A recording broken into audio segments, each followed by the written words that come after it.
All right, welcome back, everybody. It's Miss Richmond, an old dog trying to learn new tricks. Today, I have a very special guest, a longtime Lock Hill Lion, and an awesome teacher that I respect a lot.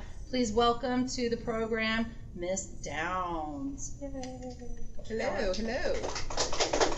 Thank you for our live studio audience. Yes, they're very awesome. So, Miss Downs, I have been teaching a hot minute. Mm-hmm. How long have you been teaching? This is my 14th year. 14 years. You've been teaching longer than these students have been alive.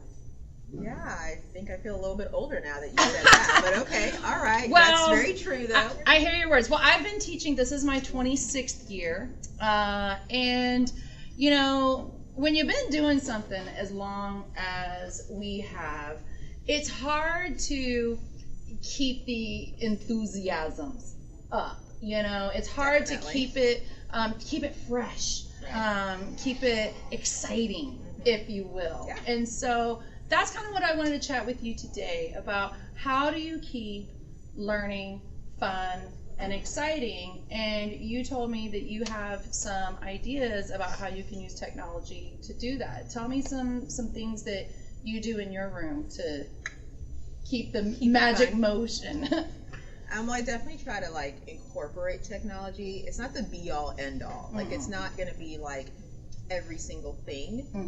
But I definitely want to integrate it because it's what kids are about nowadays. It's what they're using a lot of. Yeah, it's relevant to them. Completely. More so them than me sometimes. Like they show me things when they get to sites and it's like, oh my gosh, you just blew my mind. Like I just learned something new from them. So that's awesome because that helps me to just kind of stay in the know. Oh, for sure. But third grade, we love Blookets. They're all about Blookets. Like, okay, so for the audience at home that doesn't know what a Blooket is, what is a Blooket?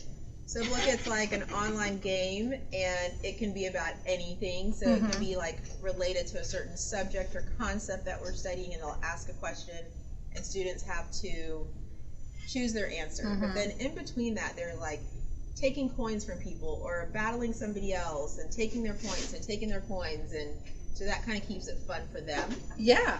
They get super into it to the point where sometimes I'm like, well, I have now, like, I turn off the screen. Y'all need to settle down because, now, like, people. They're wild and they're, like, all, like, going after one person's coins. And I'm like, dude, we cannot like, bully that person like that. No, like, no, we're not targeting somebody. He toned it down. Right. And sometimes we just do, like, fun ones, you know, for the holidays, for whatever. Just, like, name that logo. What are these chips? What are these sweets? I mean, just to keep it fun. Just to keep it fun. So, because drill and kill can be hard. You know, flashcards are not exciting. For a lot of people. But when you gamify something, it takes it to a new level. Definitely. Same concepts, same ideas, but adds a little element of excitement. So why, other than just okay, hey, I want my kids to have a good time. What about making learning fun is so important for you? Because if you're not having fun, then you're not going to have any passion about it. You're not going to care about it, and you're not going to be invested in it in any way.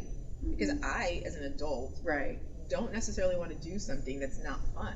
Like, I'm just like, I'll put that off, I'll pull back, I'll procrastinate like crazy. But if it's fun in some way, like, I can do that. I can get that done, and I don't mind. And I think they take away from that so much more. Like, they take more away from it. And when there's something fun, when they're excited about it. And it can stick with them in a different way. That's one of the reasons why I started this podcast. You know, I didn't wake up one morning going, I'm going to be a podcaster. That was not the intention. I was looking for a way to make my informational text unit a little bit more exciting for my students who already know how to read, already know how to write. And I'm thinking, okay, how can I keep them engaged?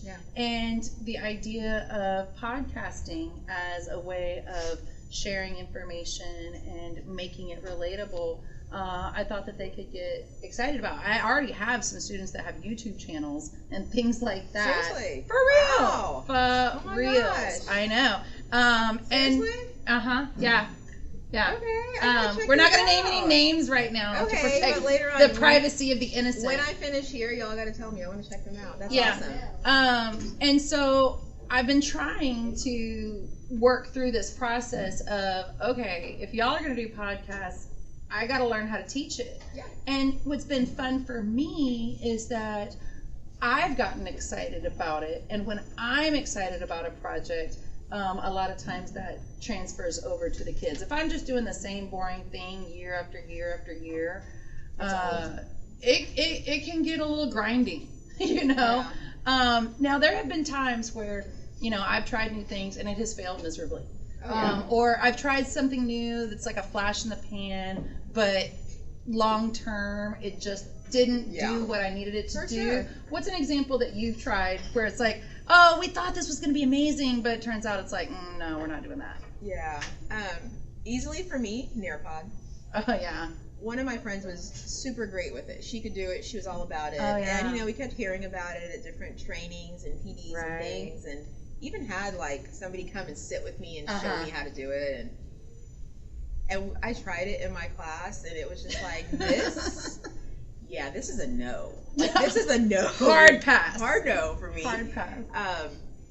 It wasn't, I mean, like, it was there, but it wasn't just like, no. And it just took too much effort to try to make it fun. Right. And if I have to try that hard to make it fun, then I don't think it's that fun. That's not that fun. You know? No. And the kids were like, oh, yeah, I like this. But then they never asked about it again when I didn't do it again because I was like, this is a no. Right.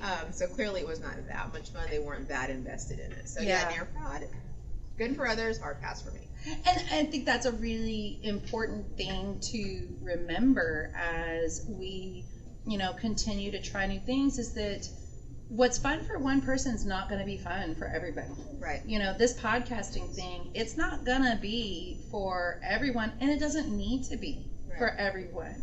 But I agree with you that making time for fun, that's what living is all about. And learning is all about too.